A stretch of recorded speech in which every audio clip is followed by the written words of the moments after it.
అందరికీ నమస్కారం. ఎలా ఉన్నారు అందరూ? Thank you so much each and everyone. ఇరు రాష్ట్రాల ప్రజలకు అందరికీ పాదాభివందనం. నన్ను ఇక్కడి దాకా తీసుకొచ్చారు. మీ ఇంట్లో ఒకటిగా నన్ను చూశారు. ఇంతకన్నా నేను చెప్పుకోవడం అంటూ ఏమీ లేదు. గెలవలేను అనుకున్న వాడిని గెలుపు దాకా తీసుకొచ్చి గెలిపించారు. అంతకన్నా నాకు ఇంకా వేరే అదృష్టంగా నేను ఏం ఫీల్ అవ్వట్లేదు. Thank you so much to each and everyone. And బాధాకరమైన విషయం ఏంటంటే అందరూ చాలామంది అడుగుతున్నారు. నేను దాని గురించి పెద్దగా అనుకోలేదు. ఆ బాధలో ఉండిపోయాను. చాలా బాధపడ్డాను. కారద్దాలు పగలగొట్టారు. బయటికి రా, నీ అంతా చూస్తా అన్నారు. నేను ఒక్కనే ఉన్నప్పుడు మీ ఇష్టం వచ్చింది చేసుకోండి, నాకేం భయం లేదు, ఎవరికి భయపడాల్సిన అవసరం లేదు. కానీ మన ఇంట్లో కూడా ఒక అమ్మ ఉంటుంది, ఒక అక్క ఉంటుంది, ఒక చెల్లి ఉంటుంది, ఒక భార్య ఉంటుంది. వాళ్ళు మన పక్కన ఉన్నప్పుడు మనం ఎలా ప్రవర్తించాలి అనేది కూడా మనం కొంచెం ఆలోచిస్తే బాగుండు అని నా అభిప్రాయం. అద్దాలు పగలగొట్టినప్పుడు ఆ అద్దం పెంకులన్నీ వచ్చి మా అమ్మగారి మీద పడ్డాయి, తీజు మీద పడ్డాయి.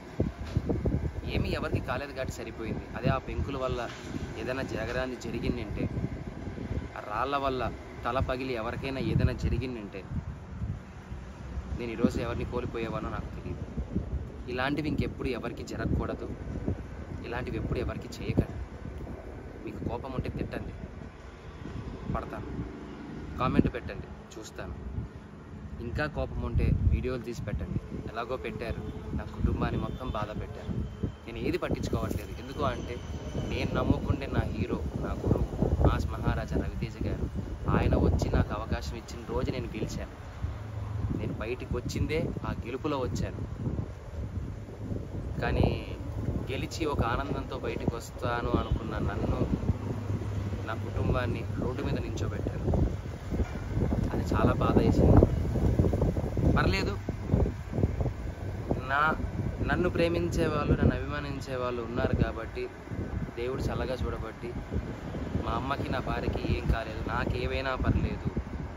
మన ఇంట్లో ఆడవాళ్ళు మన పక్కన ఉన్నప్పుడు కొద్దిగా జాగ్రత్త వహిస్తే బాగుంటుంది. జరగరాని ఏదైనా జరిగితే కప్పు పోతే తిరిగి తెచ్చుకోవచ్చు, డబ్బు పోతే తిరిగి సంపాదించవచ్చు, మనిషి పోతే తిరిగి తీసుకొని రాలేమండి. ఇది గుర్తు పెట్టుకోండి. చాలా రిక్వెస్ట్గా అడుగుతాను, దయచేసి ఇంకెప్పుడు ఇలా చేయకండి ఎవరి దగ్గర.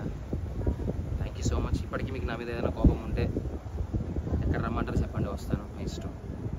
కానీ ఎవ్వరికి ఇలా ఇంకెప్పుడు చేయకండి. I love you all. Thank you for each and everyone.